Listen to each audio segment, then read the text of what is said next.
تو مجھے محسوس ہوا کہ شاید میرے کمزور کندھوں پر بہت بھاری جو ہے ذمہ داری آ گئی ہے، چونکہ یہ ایک پوری ملت کو ریپریزنٹ کرنے کی بات تھی نا، تو اس ناحیے سے تھوڑا سا وہ تھا. باقی البتہ کانٹینٹ جو اسلام کا ہے وہ اتنا مضبوط ہے کہ ہم جانتے ہیں کہ اس کو بریک نہیں کیا جا سکتا، اور تقریباً جو باتیں جاوید اختر صاحب نے کی ڈیبیٹ میں، یعنی کوئی ایسی چیز نہیں تھی جو کہ کوئی نئی چیز آئی ہو.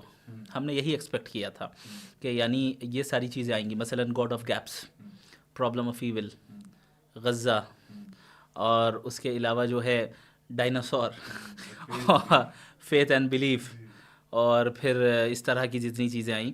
تو وی ور کوائٹ شیور دیٹ یہی کوشچنز وہ پوچھنے والے ہیں بہت حد تک، لیکن کہیں نہ کہیں تک کہ ہو سکتا ہے کہ بھئی کوئی نئی چیز لائیں. سو وی ور پریپیئرڈ فار دیٹ والحمد للہ علی ذلک. لیکن جیسے ہی میں اسٹیج پہ گیا تو وہ جو ایک وہ چیز تھی میرے اندر 15 منٹ پہلے، یہ ذمہ داری بہت یعنی میرے اوپر بھاری بن رہی تھی، اور تھوڑا سا جو وہ نروسنس تھا وہ الحمدللہ اللہ کے فضل سے وہ ختم ہو گیا. اور اسی طرح ہوتا ہے کہ حق غالب آتا ہے الحمدللہ. ماشاء اللہ.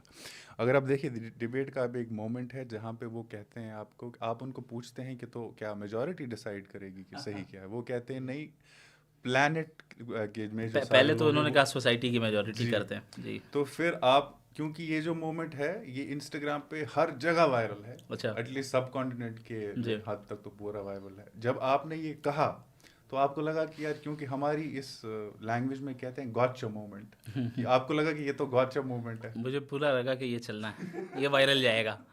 اور وہ اچھا میرے ذہن میں یہ دراصل کوشچن جو سیکوینس تھا نا، یہ ٹریپ ہوتا ہے کہ سامنے والے کو آپ کو اس کے ورلڈ ویو کو ایکسپوز کیسے کرنا ہے. جو میں نے سب سے پہلے کوشچن پوچھا ان سے کہ آپ یہ مانتے ہیں کہ میجورٹی ڈیسائیڈ کرے گی کہ کیا صحیح غلط ہے. مجھے معلوم تھا ان کا نیکسٹ آنسر کیا ہوگا، اور سیکنڈ کوشچن کیا ہوگا یہ بھی میرے ذہن میں تھا. پھر سیکنڈ کوشچن کا آنسر یہ کیا دینے والے ہیں یہ بھی میرے ذہن میں تھا. اور اس سیکنڈ کوشچن کے آنسر کے بعد جو میرا لائن ہوگا کہ آپ گاڈ کو کیوں نہیں ایکسیپٹ کرتے ہیں، میجورٹی مانتی ہے، یہ بھی میرے ذہن میں اسی وقت تھا. تو وہ الحمدللہ ویسے ہی ہوا. میرے ساتھ بہت سارے ساتھ، میں تو جانتا نہیں تھا، بہت سارے ساتھی تھے. تو جب آپ نے اپنا آرگیومنٹ، کیونکہ میں بھی اسی ڈیبیٹ ہال میں پریزنٹ تھا، انگلش میں ایک الفاظ ہے اوور کل کا. تو جب ہم نے آپ کا آرگیومنٹ سنا، جاوید صاحب کا آرگیومنٹ سنا، پھر انہوں نے اپنی دلیل دی، آپ نے اپنی دلیل دی. میرے ساتھ جو ساتھی تھا وہ کہہ رہے ہیں کہ ہمیں لگ رہا ہے کہ مفتی صاحب ایٹم بام لے کے آ رہے ہیں لیکن مارنا مچھر ہے. نہیں، پریپریشن تو میں نے الحمدللہ سیریسلی کی تھی، اور اس طرح کی تھی کہ میں تیار تھا کہ ریچرڈ ڈاکنز آ جائیں سامنے. الحمدللہ. چونکہ ہمیشہ ہر چیز میں تیاری ایسی ہونی چاہیے کہ جو آپ اپنے حد تک پوری کوشش کر لیں، چونکہ آپ نہیں جانتے ہیں کہ سامنے والا کیا بات لائے کیا نہیں لائے، تو آپ کی تیاری 100% ہونی چاہیے اپنی طرف سے. تو الحمدللہ میں نے کبھی بھی جو ہے اس طرح اس چیز کو لائٹلی نہیں لیا، جبکہ یہ جو سارے آرگیومنٹس ایسے تھے ان کے جو آدمی کچھ نہ بھی پڑھے پھر بھی شاید بات کر لے. لیکن الحمدللہ میں نے تیاری کی، اپنے اساتذہ سے یہی سیکھا کہ یہ ایک ذمہ داری ہے، اس کو اچھے طریقے سے کرنا ہے انشاءاللہ العزیز. تو الحمدللہ. چلے، نہیں ہمیں بھی بہت خوشی ہوئی، اور کیونکہ میں تو تقریباً ڈیبیٹ سے پہلے 1 گھنٹہ آ گیا تھا. جب میں نے ایون میں ایکسپیکٹ نہیں کر رہا تھا، اتنی زیادہ ایکسپیکٹیشن ہے، تو میں نے کہا یار میں تھوڑا کچھ یہ تو نہیں لے گیا کہ کتنے ہی لوگ دیکھیں گے. لیکن اب اگر ہم ڈیبیٹ کی حد تک دیکھیں، اگر آپ دیکھیں کہ ایٹ لیسٹ جس کو ہم اپنی لوکل لینگویج میں ماڈرنٹی کہتے ہیں، ماڈرنٹی میں ایک ڈیبیٹ کلچر بڑا زبردست ٹرینڈ میں آیا ہے کہ ہمارے ملک کے لیے بالخصوص. جی. تو لیکن as an intellectual, as a scholar, آپ کو لگتا ہے کہ جو ایونچولی ڈیبیٹ کے آبجیکٹیوز ہوتے ہیں، اس سے اچیو کیا ہوتا ہے ایونچولی؟ میں یہ سمجھتا ہوں کہ سب سے اہم چیز یہ ہوتی ہے کہ لوگوں کے سامنے آپ کا ورلڈ ویو آ جاتا ہے. جب میں اور آپ مثلا ڈیبیٹ کر رہے ہیں تو اس کا اصل مقصد یہ نہیں ہوتا ہے کہ میں آپ کو قائل کر دوں، لیکن جو 40 لاکھ لوگوں نے دیکھا ہے، یہ در حقیقت ان کے سامنے اپنے ورلڈ ویو کو صحیح انداز میں پریزنٹ کرنا، یہ مقصد ہوتا ہے. اور یہ چیز وہ بھی جانتے تھے جاوید اختر صاحب کہ گفتگو ہماری ہوگی، پھر عوام کو چھوڑ دیں، وہ جس چیز کو ڈیسائیڈ کرنا چاہیں کریں، وہ سوچیں کہ کیا صحیح ہو رہا ہے کیا نہیں ہو رہا ہے. اور یہ بات آپ نے صحیح کہی کہ ہم لوگوں نے یہ جو کل کی ڈیبیٹ ہوئی ہے، کل ہی ہوئی نا، 2 دن پہلے ہوئی. جی. اس سے ایک ٹرینڈ سیٹ ہوا ہے کہ ہمارے ملک میں بھی ہم اکیڈمک ڈبیٹ کر سکتے ہیں. یعنی ایسے سلوگنز جو وائلنس کو یعنی کرنے پہ مجبور کر دے, یا یہ کہ جو ہے انووک کریں لوگوں کے ایموشنز کو, یہ جو ہمارے ہاں چلتا آ رہا ہے ہم دیکھ رہے ہیں. 2 ڈفرینٹ ورلڈ ویو کے لوگ ایک ساتھ بیٹھیں اور اپنے ورلڈ ویو کو رسپیکٹفلی رکھیں. انہوں نے بھی رسپیکٹفلی ہی ساری باتیں کی, ہم نے بھی ان کی رسپیکٹ کی اور ایک اکیڈمک انداز میں گفتگو کرنے کی کوشش کی. تو یہ چیز کی جا سکتی ہے. اگر یہ چیز عام ہو جائے ہمارے ملک میں اور ہمارے لوگوں کے اندر اتنا تحمل اور برداشت آ جائے کہ بھئی ہم اپنے دوسرے ورلڈ ویو والے کو اپنے سامنے برداشت کر سکتے ہیں, سن سکتے ہیں کم از کم, بغیر اس کے ورلڈ ویو کے توہین کیے یا بغیر اس کے سینٹیمنٹس کو ہرٹ کیے اکیڈمک انداز میں, تو یہ بہت بڑی کامیابی ہوگی. اور میں سمجھتا ہوں کہ یہ سب بہت بڑا ذریعہ اور سبب بن سکتا ہے اس ملک میں ایک ہارمنی قائم کرنے کا, اور اس کے علاوہ جو ہے جو نفرت عموماً پھیلائی جا رہی ہے اس کو ختم کرنے کا. تو ڈیبیٹس کا مقصد یہ نہیں ہوتا ہے بہت زیادہ کہ میں جیت جاؤں اور آپ کو ہرا دوں. بنیادی مقصد یہ ہوتا ہے کہ آپ ٹروتھ کو واضح کر دیں, اور آپ نے ایک مرتبہ ٹروتھ کو واضح کر دیا اور جنہیں وہ ٹروتھ سمجھ میں آ گیا انہوں نے ایکسیپٹ کر لیا, مقصد پورا ہو گیا. اور حضرت ابراہیم نے بھی ڈیبیٹ کی ہے, حضرت موسیٰ نے بھی ڈیبیٹ کی ہے, تو مقصد یہی تھا. لیکن اگر آپ ایونچولی دیکھیں, جب ہم یہ ورلڈ ویو کی بات کرتے ہیں, یہ جو مسئلہ یہ God exist, does God exist کا جو سوال ہے پورا کا پورا, بیسیکلی اگر ہم اس کو ایک سفسٹیکیٹڈ لیول پہ دیکھیں تو بیسیکلی کیا ہو رہا ہے کہ جب آپ یہ مانیں کہ آپ گاڈ میں بلیو کرتے ہیں اور میں نعوذ باللہ یہ مانوں کہ میں گاڈ میں بلیو نہیں کرتا, تو جو میرا پورا یعنی کہ دنیا کو دیکھنے کا نظریہ ہے جس کو ورلڈ ویو کہتے ہیں, یہ بالکل ڈفرینٹ ہو جاتا ہے. بالکل بدل جاتا ہے. اس کا مطلب ایونچولی بات ہے ہی نہیں کہ آپ مانتے ہیں, یعنی بات ہے کہ اس سے کون سے ایتھکس جنریٹ ہو رہے ہیں, آپ ان کن ایتھکس کو فالو کر رہے ہیں. تو لیکن جو بڑا مسئلہ ہے بیسیکلی ایونچولی, میں تو سب کانٹیننٹ کی تحت ہوں گا, like I'm not just limited to India. تو when it comes to an ethical view, جو ایک جس آئیڈینٹی کو ہم فالو کرتے ہیں وہ ایتھکس ہمیں کیسے سکھاتا ہے, where do you think we stand there as Muslims کی جو ایتھیکل ورلڈ ویو ہمارا تھا, are we able to follow that eventually? دیکھیں 2 چیزیں ہیں. جو ایتھیکل ورلڈ ویو ہمارا ہے وہ اتنا اسٹرانگ ہے جسے اس کو ہلایا نہیں جا سکتا, اور ظاہر ہے وہ ایک آبجیکٹو ٹروتھ ہے, اس کے علاوہ کوئی ٹروتھ نہیں ہے. اب یہ ایک الگ بات ہے کہ ہم اور آپ اسے کتنا فالو کر رہے ہیں اور کتنا نہیں کر رہے ہیں. یعنی پھر یہ مسئلہ آتا ہے کہ یہاں پرابلم ہمارے اندر ہے, ریلیجن یا اس ورلڈ ویو کے اندر نہیں ہے. اس میں کوئی شک نہیں کہ بہت سی جگہوں پہ ہم لیک کر رہے ہیں, اور بہت سی جگہوں پہ اخلاقی اعتبار سے اور مورلی اور ایتھیکلی ہم جو ہے رسول اللہ صلی اللہ علیہ وسلم کے نقش قدم پر شاید نہیں چل پا رہے ہیں. اور میں سمجھتا ہوں کہ اس درجے تک پہنچ گئے ہیں کہ ہم عمدن آپ صلی اللہ علیہ وسلم کے طریقوں کو چھوڑ رہے ہیں. یہ بہت خطرے کی بات ہے, چونکہ اللہ کی جو نصرت اور اللہ کی مدد اور اللہ کی تائید کا جن مسلمانوں کے ساتھ وعدہ ہے, یہ وہ مسلمان ہیں جو اللہ اور اس کے رسول کی اطاعت کرتے ہیں. ہمارے ہاں ایک چیز یہ چل پڑی ہے کہ مسلمانوں کے جو سوشل ایشوز ہیں اس پر بڑے زور و شور سے لگے ہوئے ہیں, اور اچھی چیز ہے, میں نہیں کہہ رہا کہ نہیں لگنا چاہیے, لیکن اللہ اور اس کے رسول کی اطاعت پر ہم اسے ترجیح دیتے ہیں. یعنی کوئی آپ کے سامنے کوئی ایک نیا مسئلہ آ جائے اس امت مسلمہ کے سامنے, تو اللہ اس کے رسول کے دین کی اطاعت اور اپنی زندگی میں ان کی سنتوں کو نافذ کرنے کی فکر نہیں ہے, لیکن دنیا کے تمام اسباب اختیار کرنے کی فکر ہے کہ جس سے مسلمان غالب ہو جائیں. اب آپ بتائیے, اللہ نے یہ وعدہ کیا ہے مسلمان اس وقت غالب ہوں گے جب سچے پکے مومن ہوں گے. یعنی ہم نے اپنے ایمان کو اور اپنے ورلڈ ویو کو, اپنے دین کو پرائیورٹی نہیں دی ہے. ہم نے یہ سمجھا ہے کہ بھائی بس ہم اسباب اختیار کر لیں, 2-4 نعرے لگا لیں, 2-4 پروٹیسٹ کر لیں اور پھر جو اپنی آواز کو بلند کر لیں, بس ہو گیا, ہم جو ہے غالب آ جائیں گے. نہیں آ سکتے, کہ قرآن کا حکم ہے. قرآن کہتا ہے وَأَطِيعُوا اللَّهَ وَرَسُولَهُ وَلَا تَنَازَعُوا فَتَفْشَلُوا وَتَذْهَبَ رِيحُكُمْ وَاصْبِرُوا إِنَّ اللَّهَ مَعَ الصَّابِرِينَ.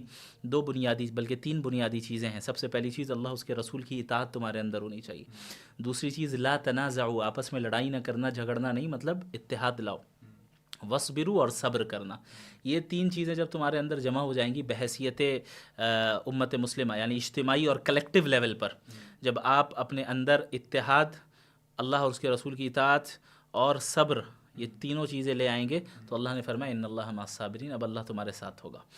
تو ظاہر ہے ہمارے یہاں جو ایک بے راہ روی ہے اور دین سے دوری ہے اور نبی کے بتائے ہوئے تعلیم اور دین کے سیٹ کیے ہوئے گائیڈ لائن سے دوری ہے، یہ بڑی تیزی کے ساتھ ہمارے یہاں پھیل رہی ہے، اور اس کی ایک بہت بڑی بنیادی وجہ مٹیریلزم ہے کہ ہم مٹیریلسٹک لائف کے پیچھے بھاگ رہے ہیں۔ ہم یہ سمجھتے ہیں کہ اصل سکسیس یہی ہے، کامیابی یہی ہے کہ ہمارے پاس ہمارے بچے کی اچھی جاب لگ جائے، سرکاری نوکری لگ جائے، بڑا بزنس ہو، اپنی گاڑی لے لے، اپنا گھر لے لے۔ اب جب یہ آپ نے اپنا سٹینڈرڈ بنا لیا نا کامیابی کا، تو آپ کی پوری زندگی ایسے ہی جائے گی اسی کو حاصل کرنے میں۔ اب آپ دیکھ لیں ہمارے یہاں ایسا نہیں ہوتا کہ اپنے بچے کو دینی تعلیم دینے کی فکر نہیں ہے، لیکن اسکول میں کسی دن ناغہ ہو جائے، دیکھیں کبھی نہیں ہو سکتا۔ فجر میں نہیں اٹھائیں گے، فجر کی نماز میں نہیں اٹھائیں گے، نیند کچی ہے، لیکن اسکول اگر 6 بجے ہے تو 5:30 بجے ضرور اٹھائیں گے۔ یہ دراصل ہے کہ اس سے پتہ چلتا ہے کہ آپ پرائیورٹی کس چیز کو دے رہے ہیں اور کس چیز کو نہیں دے رہے ہیں۔ ہمارے اندر در حقیقت یہ مٹیریلزم میں ہم مبتلا ہو گئے، ہم نے دنیا کو ہی سکسیس سمجھ لیا ہے، دنیا داری کو سکسیس سمجھ لیا ہے۔ اسلام آپ کو دنیا کمانے سے نہیں روکتا ہے، لیکن اعتدال اور ماڈریشن، آپ دنیا کی محبت دل میں نہ بٹھائیں، آپ ایک محدود دائرے میں رہ کر سارے کام کریں، اور پرائیورٹی اللہ کا ذکر، اللہ کی عبادت ہے، اور اللہ ہی ہے، اور اللہ کا دین ہی ہے۔ ہم یہاں پر لیک کر رہے ہیں، اور اس کی بہت بڑی وجہ ہمارا یہ ایجوکیشنل سسٹم ہے جس سے ہم اور آپ گزرتے ہیں، جو ویسٹرن پیراڈائم کے تحت پڑھایا جاتا ہے، جہاں پر لوگوں کو سائنٹزم میں مبتلا کیا جاتا ہے، جہاں لوگوں کو مٹیریلزم میں مبتلا کیا جاتا ہے، جہاں ہمارے بچوں کو کریئرزم میں مبتلا کیا جاتا ہے، اور ان کو یہ بتا دیا جاتا ہے کہ بس یہی پرسپیکٹیو ہے لائف کو دیکھنے کا، آپ کو بس اپنا کریئر بنانا ہے، آپ کو زیادہ سے زیادہ پیسے کمانے ہیں، آپ سمجھیں کہ بس یہی جو ایک راستہ ہے یہی ٹروتھ ہے، باقی مذہب آپ کا پرائیویٹ میٹر ہے، پرسنل میٹر ہے، چاہیں تو کریں چاہے تو نہ کریں، ڈزنٹ میٹر۔ یہ جو ذہن سازی ہوتی ہے، اس کا یہ نتیجہ نکلتا ہے کہ ایک انسان صحیح معنی میں اس ایتھیکل ورلڈ ویو کو جو ہمارے دین نے پیش کیا ہے اس کو فالو نہیں کر پاتا ہے، اور یہ ایک بہت بڑی پرابلم ہے۔ یعنی یہ ایک ایسی پرابلم ہے جسے آپ کسی ایک بیان کے ذریعے حل نہیں کر سکتے ہیں، اس پہ لانگ ٹرم کام چاہیے۔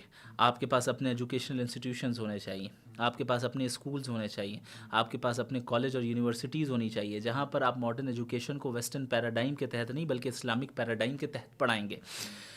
تو یہ ایک بہت بڑا کام ہے جس پہ کام شروع ہو گیا ہے، لوگ کر رہے ہیں، اللہ کے فضل سے اسے بڑے پیمانے پہ لے جانا ہے، اور اس کے علاوہ لوگوں کو حقیقت بتانا کہ اس دنیا کی حقیقت کیا ہے اور اللہ کی معرفت حاصل کرنا کیوں ضروری ہے۔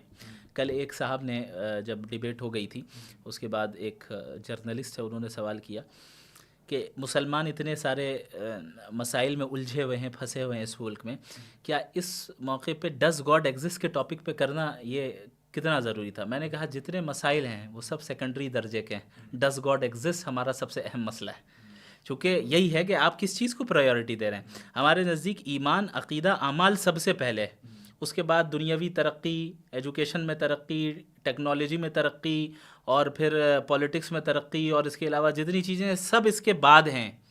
جب آپ ایمان، عقیدے اور اعمال کو نیچے کر رکھ دیں گے اور دنیاوی ترقیات کو اوپر رکھ دیں گے، اب آپ کا جو اپروچ ہوگا وہ بدل جائے گا، آپ کی فکر بدلے گی، آپ کا عقیدہ بدلے گا، آپ کے اعمال بدلیں گے۔ ہم اور آپ اس دنیا میں آئے ہیں ایک مقصد کے تحت، وہ مقصد ہے اللہ کو راضی کرنا، اللہ کی عبادت کرنا۔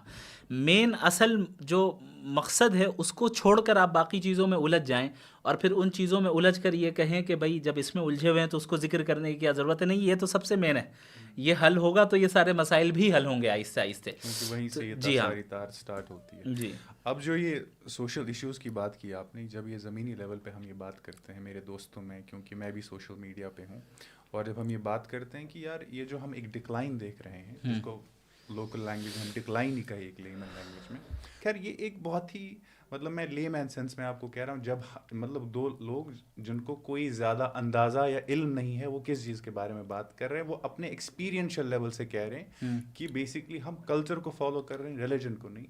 آپ کا کیا ویو؟ میرے نزدیک جو ہے، اولاً میں اسلام کو ریلیجن کہنے کا قائل نہیں ہوں۔ ریلیجن جو ہے کولونائزرز کے الفاظ ہیں، وہ یہاں پہ آئے تھے، انہوں نے مذہب کو ریلیجن کا نام دیا، اور ریلیجن در حقیقت یہ بتاتا ہے کہ آپ ایک محدود دائرے میں ہیں، روزہ رکھیے، نماز پڑھیے، افطار کیجیے، تراویح پڑھیے، بس گھر پہ جائیے، اور باقی جب باہر آئیں تو پھر ہمارے نظام کے تحت چلنا ہے. یہ در حقیقت وہ ایک باکس ہے جس کے اندر آپ نے مذہب کو بند کر دیا.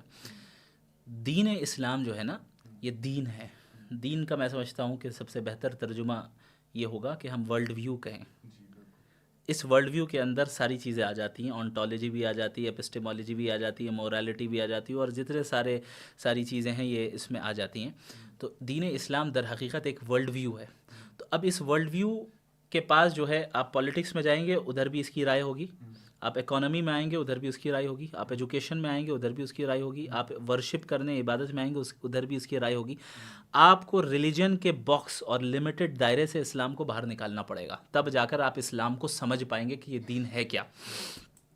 تو جہاں تک ہمارے ڈکلائن کا سوال ہے, اللہ کے نبی نے خود بتا دیا کہ کیا وجہ ہے صلی اللہ علیہ وسلم. آپ صلی اللہ علیہ وعلی آلہ وصحبہ وسلم نے فرمایا کہ ایک زمانہ آئے گا جب پوری دنیا کی تمام قومیں تم پر اس طرح ٹوٹ پڑیں گی جس طرح کھانے والے کھانے کے برتن پر چاروں طرف سے ٹوٹ پڑتے ہیں. بھئی ایک کھانا ہے آپ کے سامنے, وہ تشت ہے, بھئی کشمیری میں کیا کہتے ہیں وہ آپ کے یہاں جو واضوان کہتے ہیں. واضوان نہیں اس کو کیا کہتے ہیں؟ ہاں اس کو ترامی کہتے ہیں. ترام ہاں ٹھیک ہے. تو وہ اب آپ 4 آدمی کھا رہے ہیں, بات سے چاروں طرف سے ٹوٹ رہے ہیں کہ نہیں کھانے پہ, بیچارہ مظلوم ہو گیا کھانا, 4 5 ظالم ہیں. تو اللہ کے نبی صلی اللہ علیہ وسلم نے فرمایا کہ ایک زمانہ آئے گا کہ اسی طریقے سے تمام قومیں تم پر ایک ساتھ ٹوٹ پڑیں گی. صحابہ کو تعجب ہوا کہ کیا وجہ ہے, کہیں تعداد کی قلت کی وجہ سے؟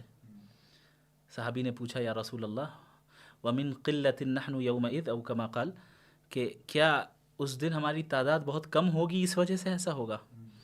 آپ صلی اللہ علیہ وسلم نے فرمایا کہ نہیں, تمہاری تعداد بہت زیادہ ہوگی لیکن تم سمندر کے جھاگ کی طرح ہوگے.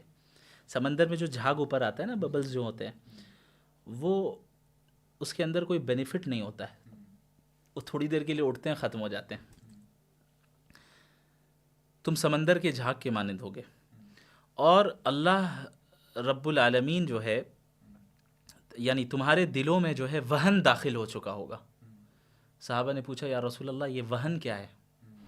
اب آپ دیکھیں, ایک تو اس حدیث میں پریڈکشن بھی ہے ہمارے زمانے کی, کیا زمانہ آئے گا. اس حدیث میں بیماری کی طرف بھی اشارہ ہے کہ وہن ہوگا, اور اس حدیث میں علاج کی طرف بھی اشارہ ہے کہ کرنا کیا ہے. حدیث میں سب سے پہلے یہ بتا دیا گیا کہ زمانہ آئے گا, پریڈکشن صحیح ہو گئی. آج ہم دیکھ رہے ہیں, آپ کسی ملک میں چلے جائیں, کسی بھی خطے میں چلے جائیں, کس پر سب ٹوٹ رہے ہیں؟ مسلمانوں پر ٹوٹ رہے ہیں, یعنی مسلمانوں پر حملہ کر رہے ہیں, مسلمانوں کو ہی جو ہے ذلت کا سامنا کرنا پڑ رہا ہے. آپ یوروپ میں چلے جائیں, اب تو مڈل ایسٹ کا بھی کی حالت ایسے ہی ہے.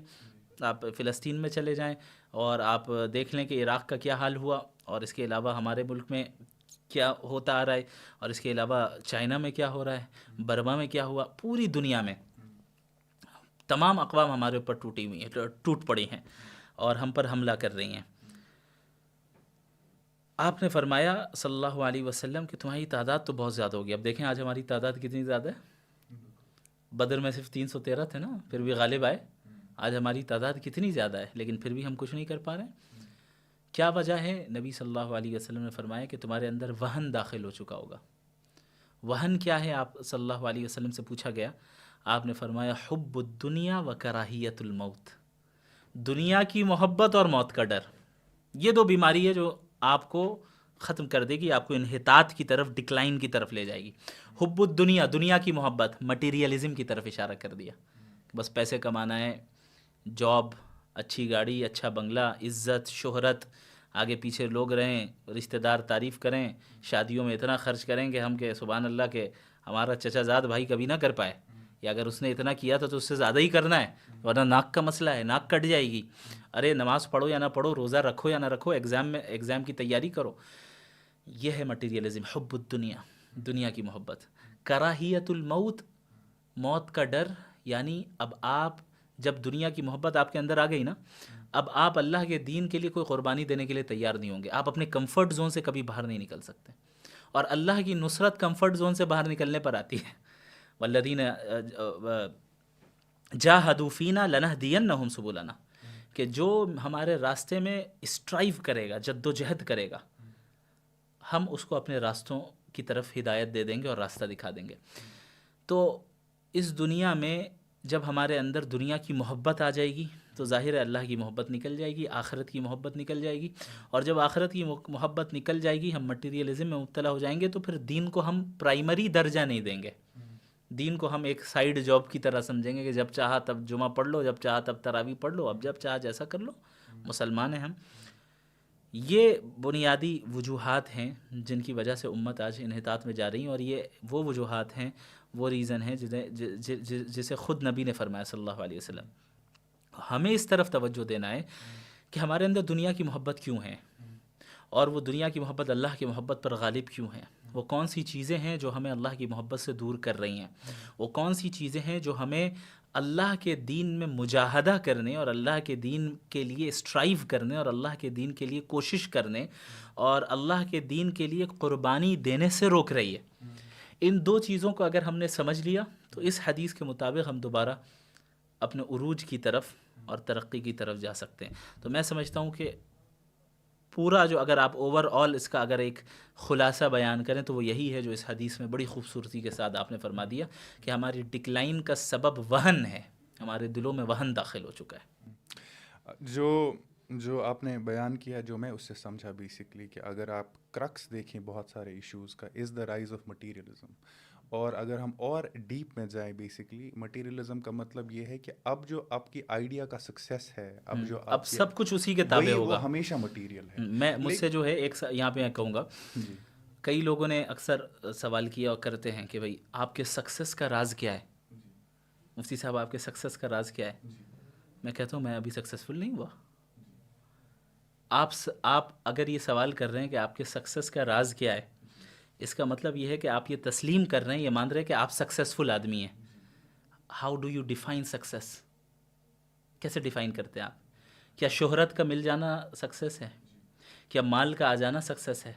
کیا ڈگریوں کا حاصل کر لینا سکسیس ہے؟ کیا جاب کو حاصل کر لینا, اچھی جاب اور اچھی تجارت بنا لینا سکسیس ہے؟ نہیں, یہ تو ہمارا ورلڈ ویو ہے نہیں, یہ تو ایتھیسٹک اور مٹیریلسٹک ورلڈ ویو ہے, جہاں پہ سکسیس کا مطلب یہ ہوا کہ آپ نے اپنی لائف سیٹ کر لی, گھر لے لیا, بنگلہ بنا لیا, گاڑی لے لی اور آپ نے شہرت حاصل کر لی. اسلامک ورلڈ ویو میں سکسیس کیا ہے؟ قرآن کہتا ہے فمن زحزح عن النار وادخل الجنت فقد فاز. جو جہنم سے بچا لیا گیا اور جنت میں داخل کر لیا گیا وہ سکسیسفل ہے.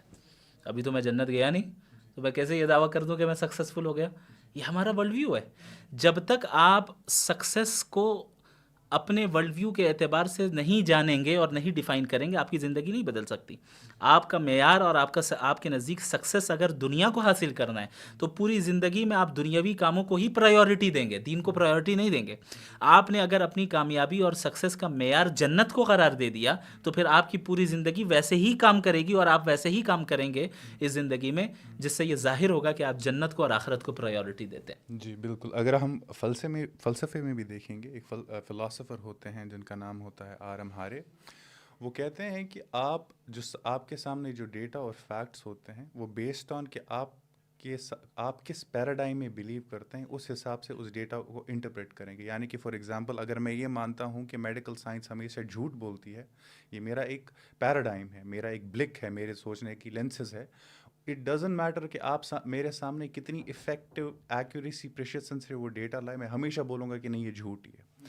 لیکن ایک ایسی سویلائزیشن جو لٹرلی زیرو سے سٹارٹ ہوتی ہے, میں تو سمجھتا ہوں کہ دنیا کو one of the best justice system دیتی ہے, چاہے وہ سول لا ہو, کرمنل لا ہو.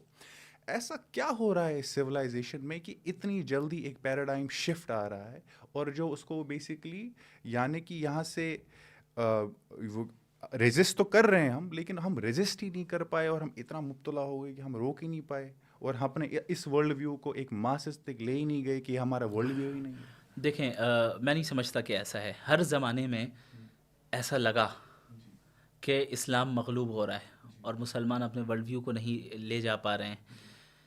آپ کو جب آپ اسلامی تاریخ پڑھیں گے تو آپ کو تتاریوں کا واقعہ ملے گا, جہاں پہ تتاریوں نے مسلمانوں کی سلطنتوں کو ختم کیا اور ایسا محسوس ہو رہا تھا کہ اب اسلام ختم ہو جائے گا. لیکن آپ دیکھیں اللہ نے ایسا کام لیا اپنے بندوں سے کہ وہ تتاری ہی جو ہے مسلمان ہو گئے اور پھر اسلام پھیلا. ہم مغول کی بات کریں. ہاں, تو یہ جو ہے نشیب و فراز, یعنی اوپر جانا نیچے جانا، اوپر جانا نیچے جانا، یہ قوموں کی تقدیر ہوتی ہے، اور بالخصوص امت مسلمہ کو اللہ رب العالمین نشیب و فراز سے لے کے جاتا ہے. کبھی آپ انحطاط کی طرف جا رہے ہیں، کبھی آپ ترقی کی طرف جا رہے ہیں، کبھی ڈکلائن کی طرف جا رہے ہیں، کبھی اونچائی کی طرف جا رہے ہیں. یہ بھی در حقیقت نظام تربیت ہے اللہ کا. اس طریقے سے جو ہے اللہ رب العالمین مسلمانوں کی، اس امت کی جو ہے تربیت کرتا ہے اور ہماری صلاحیتوں کو اور مضبوط کرتا ہے. اس میں کوئی شک نہیں کہ موجودہ زمانے میں جو مغربی تہذیب کا جو وہ ایک غلبہ ہے ہر میدان میں، اور ایک ورلڈ ویو کا جو شفٹ ہوا ہے، یہ بھی وقتی ہے. یعنی ابھی ایسا محسوس ہو رہا ہے کہ شاید ہم مغلوب ہو رہے ہیں، لیکن جب آپ پوری اسلامی تاریخ کو دیں گے تو اس طرح کتنے زمانوں میں کئی مرتبہ ہو چکا ہے. لیکن جب آپ براڈر پکچر کو سامنے رکھیں گے اور اس کو یعنی پوری تاریخ کو سامنے رکھیں گے تو آپ دیکھیں گے کہ کیسے وہ نیچے گیا اور واپس اوپر آیا. تو ہو سکتا ہے کہ بعض چیزوں میں ابھی ہم نیچے جا رہے ہیں، لیکن یہ یقینی ہے کہ واپس اوپر آنا ہے. اور یہ مغربی تہذیب زیادہ دنوں تک قائم نہیں رہ سکتی، چونکہ باطل ہے، باطل کو ختم ہونا ہے اور حق کو غالب رہنا ہے. اب ہم کیسے کنٹریبیوٹ کریں، یہ اصل چیز ہے. ہم سے کہاں کمیاں ہوئیں، ہم سے کہاں غلطیاں ہوئیں، بہت سی وجوہات ہیں اور بہت سے اسباب ہیں. اس پہ بہت ڈسکشن کیا جا سکتا ہے، یعنی اتنے مختصر وقت میں ساری چیزوں کو کور نہیں کر سکتے. ایک تو یہ کہ اس میں بہت اہم ہے کہ سائنس اینڈ ٹیکنالوجی کو ہم نے ترک کیا، اور اگر اس کو اختیار، اور جنہوں نے اختیار کیا سائنٹزم میں مبتلا ہو کر کیا. ایک نے تو بالکل ہی ترک کر دیا، جبکہ ہماری ہی اسلاف نے اسے ترقی دی تھی. ایک نے بالکل ترک کر دیا، جس کی وجہ سے آپ موجودہ زمانے میں الگ الگ فیلڈ میں ترقی نہیں کر پائے اور پیچھے رہ گئے، اور پوری ٹیکنالوجی ان کے ہاتھ میں. وہ ٹیکنالوجی کو کریٹ کر رہے ہیں، بنا رہے ہیں، ہم صرف ٹیکنالوجی کے یوزر بن رہے ہیں. ہم انسٹاگرام کے یوزر ہیں، لیکن انسٹاگرام جیسا پلیٹ فارم ہم بنانے والے نہیں بن پا رہے ہیں. ہم کتنی چیزوں میں پیچھے رہ گئے اس کی وجہ سے. دوسرا ایک طبقہ ہم میں ایسا رہا جو اس نے سمجھا کہ ہاں ہم ترقی کریں گے، ہم اس کے پاس جائیں گے، ہم سائنس کو سیکھیں گے، ٹیکنالوجی کو بنائیں گے. لیکن وہ وہاں گئے تو انہوں نے ان کے پیراڈائم کے تحت ہی سائنس کو پڑھا، ان کے پیراڈائم کے تحت ہی ماڈرن ایجوکیشن کو پڑھا. نتیجہ کیا نکلا کہ وہ اسی ورلڈ ویو کے ہو گئے. وہ اسلام کو اور مسلمانوں کو کوئی خاص نفع نہیں پہنچا پائے، وہ سائنٹزم میں مبتلا ہو گئے. لہٰذا ہماری یہ ذمہ داری ہے کہ چاہے دیر ہو گئی ہو، دیر آئے درست آئے. اب آئے تو صحیح، اب تو متحد ہو جائیں کہ ہم کیسے ان ماڈرن ایجوکیشن کو، ان کنٹمپریری سبجیکٹس کو اسلامک پیراڈائم کے تحت پڑھائیں، ویسٹرن پیراڈائم سے آزاد کرائیں. اس ورلڈ ویو سے ہمیں آزاد کرا کر جب تک ہم اسے پڑھیں گے اور پڑھائیں گے نہیں، تب تک اس کا مسئلہ اور حل نہیں ہونے والا ہے. اور الحمدللہ اس میں اب بڑا کام ہو رہا ہے، پوری دنیا میں ہو رہا ہے، بڑے پیمانے پہ ہو رہا ہے.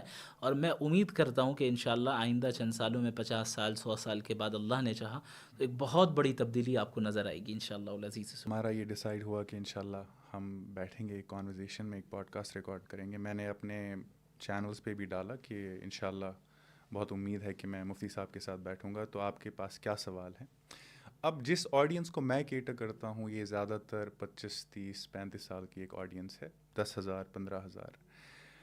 اور مجھے لگتا ہے کہ، اور میں اس کو خود سمجھنا چاہتا ہوں، یہ میرا خود کا ایک پرسنل اسٹرگل ہے کہ ایسا کیوں ہے کہ جب میرے جیسا انسان ایک ڈسکنیکٹ پاتا ہے جب وہ اپنے دینی اسکالر سے ان کی بات کو سمجھنے کی کوشش کرتا ہے، ہمیں لگتا ہے کہ، یا میں کہوں گا جن کو میں جانتا ہوں، جن کی باتیں میں سنتا ہوں، ہمیں لگتا ہے کہ ہمارے مسائل کچھ اور ہیں، اور جب ہمیں ان کی جب آنسر پوچھنے جاتے ہیں تو ہمیں کچھ ایسا دیا جاتا ہے جو بہت جو میری ڈیلی لائف میں اس کو میں امپلیمنٹ کیسے کروں اس کا مجھے کوئی اندازہ نہیں ہے. کیا ایسا ہمارے علماء کر رہے ہیں کہ وہ کنیکٹ ہی نہیں کر پا رہے ہیں اپنی یوتھ کے ساتھ؟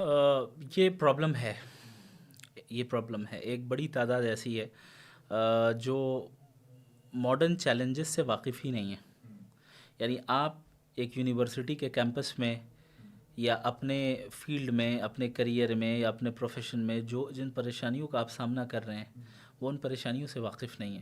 لہٰذا جب آپ اس کے تعلق سے سوال کریں گے تو اس کا جواب سیٹسفائنگ آپ کو نہیں دے پاتے ہیں. اور اس کے پیچھے بھی گہرے اسباب ہیں.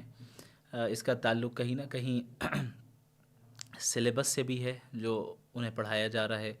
اس کا تعلق کہیں نہ کہیں طریقۂ تدریس سے بھی ہے، یعنی جو میتھڈ آف ٹیچنگ ہے اس سے بھی ہے.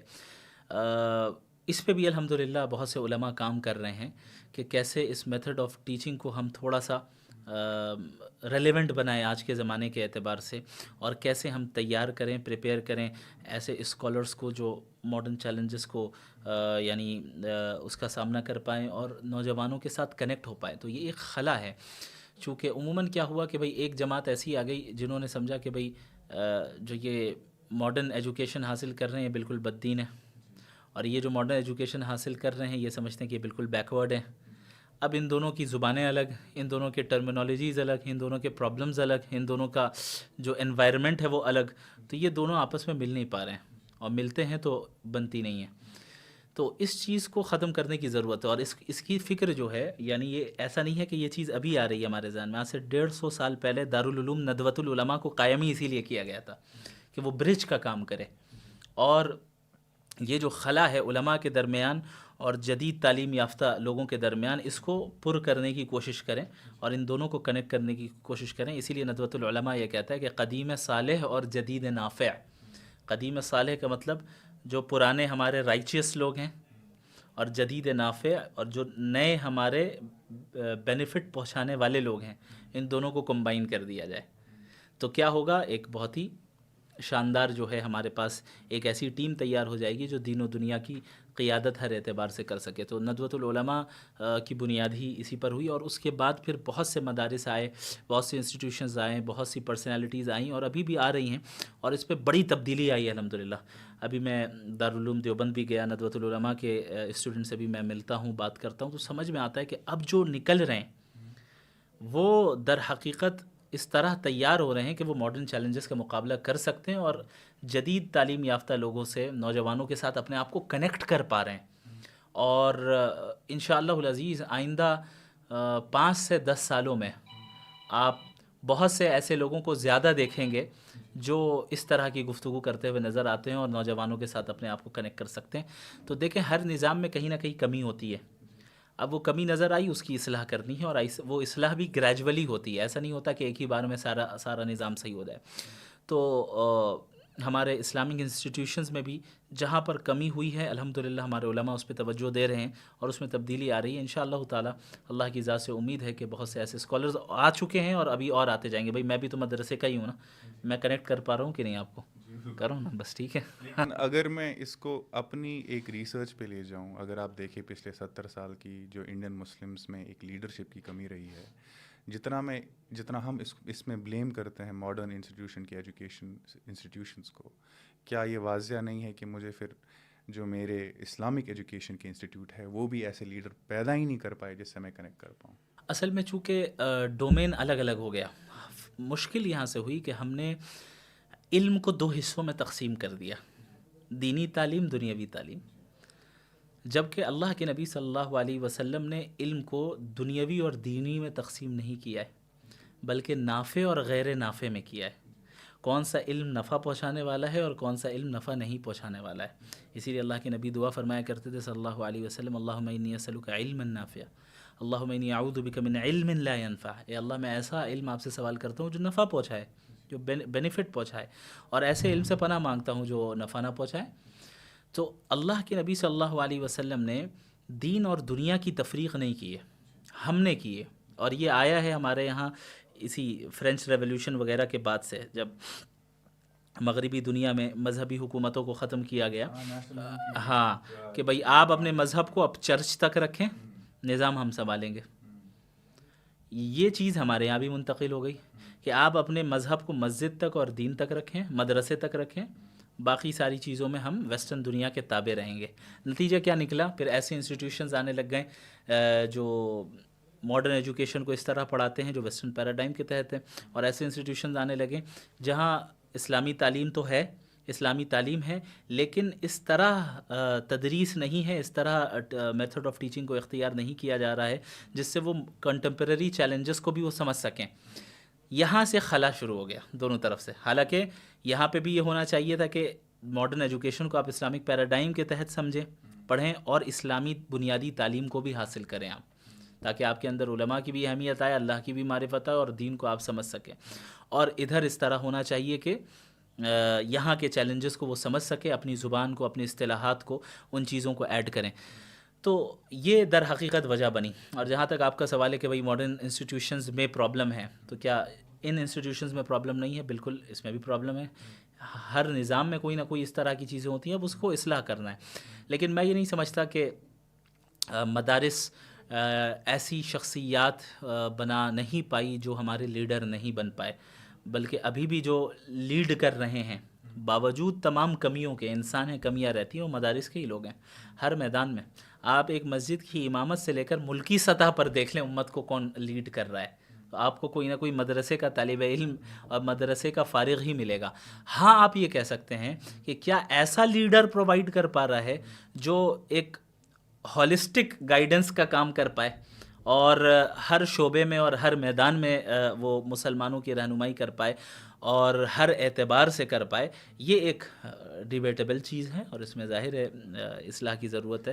لیکن مدارس کا جو ڈومین ہے، دیکھیں ایک چیز یہ سمجھنا چاہیے، مدارس قائم کیے اس لیے نہیں کیے گئے کہ لوگوں کو وہاں سے سائنٹسٹ بنایا جائے، لوگوں کو انجینئر بنایا جائے.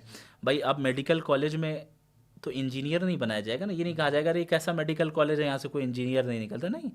یہ اس کا اپنا دائرہ ہے، اسے بنایا گیا ہے میڈیکل کی تعلیم کے لیے. تو مدارس سے یہ ایکسپیکٹ کبھی نہیں کرنا چاہیے کہ یہاں سے سائنٹسٹ اور انجینئر نکلیں گے، کیونکہ مدارس کا وہ کانسیپٹ نہیں ہے. مدارس تفقہ فی الدین کے لیے بنائے گئے، یعنی دین میں سمجھ اور تفقہ حاصل کرنے والے لوگ تیار ہو، دین میں گہرا علم رکھنے والے لوگ تیار ہو. اور میں سمجھتا ہوں مدارس اپنے مقصد میں کامیاب ہیں. لیکن اگر آپ اس میں بھی دیکھیں، جب ہم ہیومینٹیز اور لبرل آرٹس کی بات کریں، اور اگر آپ زیادہ تر اربن سینٹرز کی بات کریں، میں انڈیا میں نہیں رکوں گا، آپ کراچی دیکھیں، آپ دہلی دیکھیں، آپ حیدرآباد دیکھیں.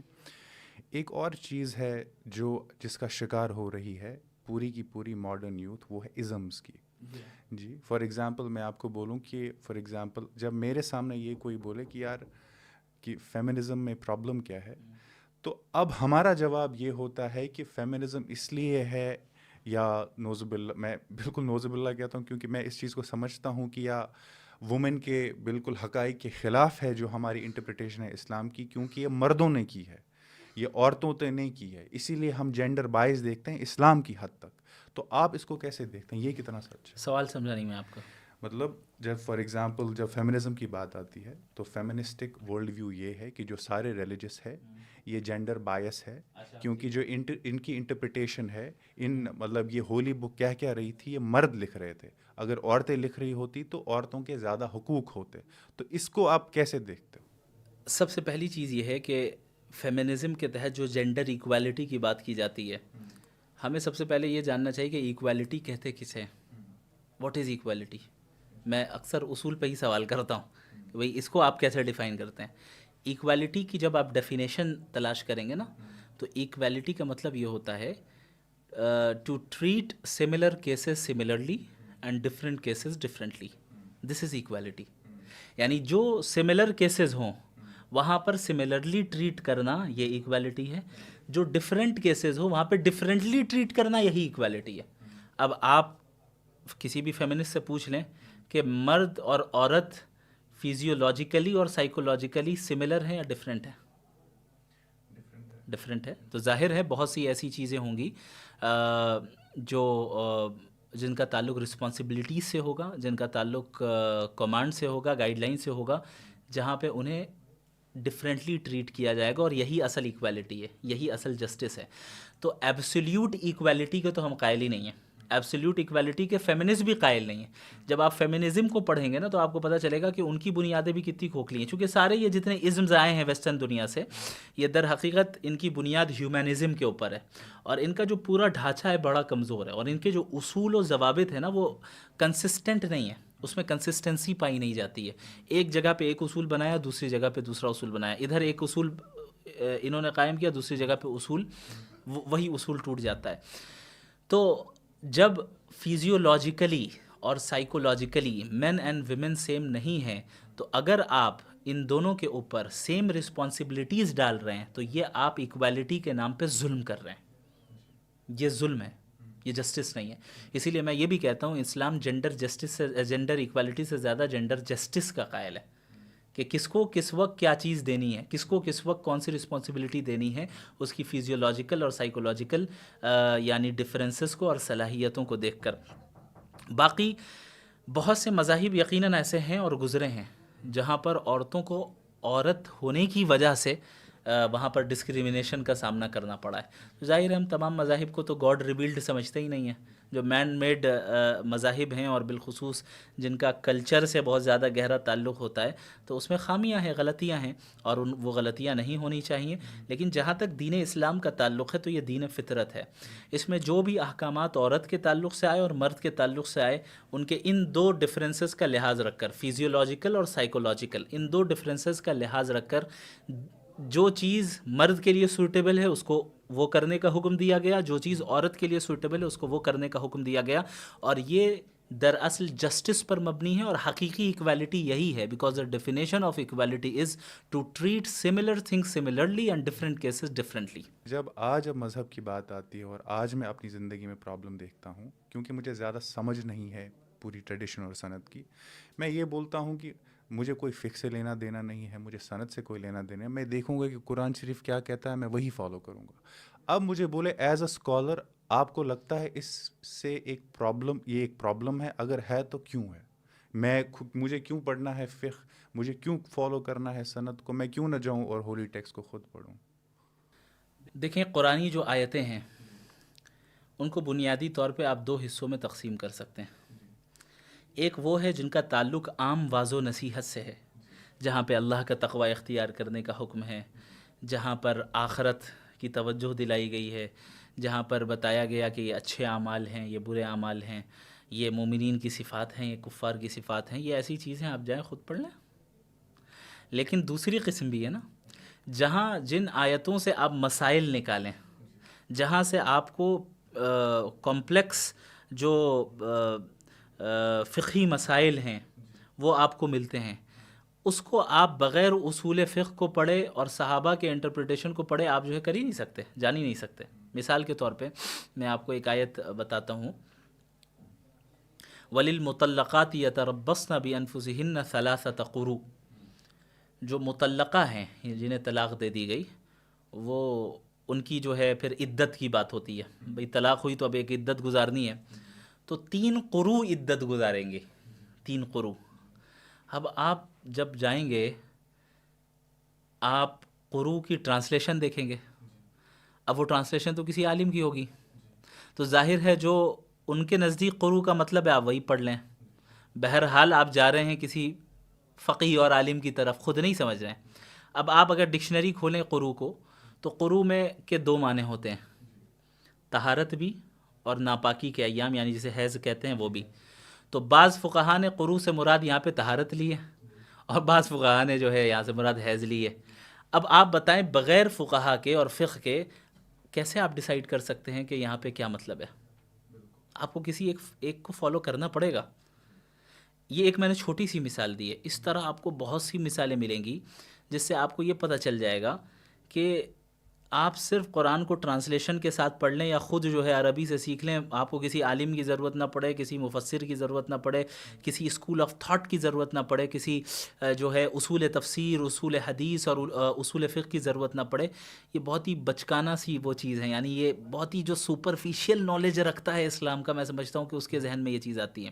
کتنی آیتیں قرآن کریم کی ایسی ہیں کہ جس کے پس منظر کو آپ نہیں جانیں گے، اس کی شان نزول کو نہیں جانیں گے، تب تک آپ کو اس کی میننگ سمجھ میں نہیں آئے گی. قد سمع اللہ قول التی تجادلک فی زوجہا وتشتکی الی اللہ. اللہ نے اس عورت کی بات سن لی جو آپ سے بحث کر رہی تھی. کون عورت؟ کس کے بارے میں بات ہو رہی ہے؟ اس کے لیے آپ کو کسی عالمی کے پاس جانا ہوگا. آپ کہیں نہیں میں تفسیر پڑھوں گا. تفسیر کس نے لکھی ہے بھائی؟ عالمی نے نہ لکھی ہے. تو اچھا، اب اگر صرف کتاب کو پڑھ لینا کافی ہوتا تو نبی کو بھیجنے کی کیا ضرورت تھی؟ صرف قرآن آ جاتا. اللہ نے قرآن کے ساتھ نبی کو بھیجا. آپ یہ سمجھ لیں کہ ہم کتاب اللہ کو رجال اللہ سے حاصل کرتے ہیں. کتاب اللہ کو رجال اللہ سے حاصل کرتے ہیں. صحابہ نے سیکھ لیا نبی سے. اب تو چلیں قرآن محفوظ ہو گیا، قرآن ساری نازل ہو گئی، نبی کا انتقال ہو گیا، وفات ہو گئی. تابعین کہتے ہیں کہ بھائی اب تو قرآن موجود ہے، صحابہ کی کیا ضرورت ہے؟ وہ کیا سمجھائیں گے، ہم خود سمجھیں گے. لیکن کیا ایسا ہوا؟ کتاب اللہ کو رجال اللہ سے سیکھا جاتا ہے. تابعین آئے، اب تو حدیث بھی تیار سے مراد یہ کہ حدیث تو ہمیشہ سے محفوظ ہے، لیکن کمپائل کر دی گئی ایک جگہ پہ کتاب کی شکل میں. تو اب حدیث بھی ہے، قرآن بھی ہے، اب ان کی تابعین کی کیا ضرورت ہے؟ ایسا نہیں ہوا، وہ انہوں نے تابعین سے پڑھا. تو یہ سلسلہ عہد نبوی سے آج تک چل رہا ہے. اب پتہ نہیں 1400 سال کے بعد کس کے اوپر وحی نازل ہو رہی ہے کہ جو ہے وہ کہے کہ بھائی ان کی ضرورت ہی نہیں ہے ہمیں. یہ تو بہت ہی سپرفیشیل جو جس کا لیول ہو انٹلیکچول اور دین کے علم کے اعتبار سے، وہ اس طرح کی باتیں کر سکتا ہے. ورنہ قرآن کا اصول تو یہی ہے کہ بھائی ہم اللہ کے دین کو اللہ کے بندوں سے سیکھتے ہیں. ہاں یہ بات الگ ہے کہ بعض لوگ حقیقت میں اللہ کے بندے نہ ہوں اور غلط عقیدہ رکھتے ہوں، غلط فکر رکھتے ہوں اور جو ہے غلط انٹرپریٹیشن کرتے ہو، تو یہ آپ کو دیکھنا ہوگا کہ کن سے سیکھنا ہے کن سے نہیں سیکھنا ہے. اگر بعض کرپٹڈ لوگ ہیں تو اس سے سرے سے تمام علماء کی نفی نہیں ہوتی نا. اب آپ بتائیے کہ بعض ڈاکٹر اگر ایسے نکل جائیں جو کرپشن میں مبتلا ہوں، جو انسان کا استحصال کرتے ہوں، تو کیا اس کی وجہ سے آپ یہ کہیں گے آج سے کسی ڈاکٹر سے پوچھنا نہیں، میڈیکل کی کتابیں موجود ہیں، خود پڑھیں گے، خود ہی علاج کریں گے؟ Doesn't make sense. تو ہر فیلڈ میں اس طرح کے لوگ ہوتے ہیں، صحیح بھی ہوتے ہیں، غلط بھی ہوتے ہیں. ایکچولی ہر ایک نالج سسٹم میں آپ ایک ٹریڈیشن کو فالو ہی کرتے ہو، ادروائز تو وہ دھراشاہی ہو جائے گا. مجھے اس چیز کا بھی اندازہ ہے کہ بہت وقت ہو رہا ہے، لیکن ایک چیز جو مجھے بڑی خوبصورت لگی اس ڈبیٹ سے مفتی صاحب، وہ یہ تھا کہ پہلی بار بگ باس سے ہٹ کے، پہلی بار کسی بھی ریالٹی شو سے ہٹ کے، پہلی بار ایک مسلمان اپنی آئیڈینٹی کو اپنے ساتھ لے کے چل کے کانفیڈنس میں وہ خود کو اور اپنی کمیونٹی کو، نہ بس کہ اپنی کمیونٹی کو، باقی لوگوں کو، تھیس کو ریپریزنٹ کر رہا تھا اور اس کو سپورٹ مل رہا تھا اپنی آئیڈینٹی کانفیڈنس سے لے کے چل کے. میں نے آپ کو پوسٹ بھی دیکھا جب آپ کو 1 ملین کا میں نے بڑی خوشی ہوئی مجھے. لیکن یہاں پہ میں ایک چیز سوچ رہا ہوں کہ اب یہ جو رسپانسبلٹی ہے آپ پہ، کہ اب ایک تو آپ نے یہ بھی مثال دی ہے کہ آپ کو کوئی اناپ شناپ چیز نہیں کرنی ہے تاکہ لوگ، چاہے وہ آپ کی خود کی کمیونٹی سے ہو چاہے وہ باقی کمیونٹی سے، آپ کو پسند کرے. یہ آپ نے مثال دے دی ہے کہ آپ انٹلیکچوئل کے حد تک، نالج کے حد تک خود کو ریپریزنٹ کر سکتے ہیں. تو اس کو آپ آگے کہاں لے جانے کی کوشش کریں گے؟ کوئی پلان ہے آپ کا، یا it was just like a random debate آپ نے کر لیا؟ پھر do you have a concrete plan on this? آگے آپ اس رسپانسبلٹی؟ پلان تو ہے جی، لیکن اس کو میں بتانا نہیں چاہتا. البتہ یہ ہے کہ اتنا ضرور کہوں گا، یہ تو ٹریلر تھا، پکچر ابھی باقی ہے انشاءاللہ. یہ آغاز ہے، آگے بہت کام کرنا ہے اور اسی انداز میں کرنا ہے اور بہتر طریقے سے کرنا ہے انشاءاللہ العزیز. اپنے بڑوں کی نگرانی میں اور اساتذہ کی نگرانی میں مشوروں سے ساری چیزیں کر رہا ہوں اللہ کے فضل سے. تو یہ وقتاً فوقتاً آپ لوگوں کے سامنے آتا رہے گا انشاءاللہ العزیز. ویسے تو وہ غالب کہتے ہیں کہ ہزاروں خواہشیں ایسی کہ ہر خواہش پہ دم نکلے، بہت نکلے ارماں لیکن پھر بھی کم نکلے. تھا تو میرا انشاءاللہ کہ اور آپ سے گفتگو ہو، لیکن میں وقت کی پابندی سمجھ سکتا ہوں. لیکن تو بھی اتنے کم وقت میں آپ نے اور اتنی مصروفیات کے بعد آپ نے مجھے وقت دیا، اس کا بہت شکریہ. میری آڈینس کی طرف سے بہت شکریہ، اور مجھے پوری امید ہے کہ انشاءاللہ ایسے اللہ تعالیٰ آپ کو سکسیس دیتا رہے اور ایسے ہی ہم انشاءاللہ آپ سے اور ملتے رہیں. جزاکم اللہ خیر. السلام علیکم ورحمۃ اللہ وبرکاتہ.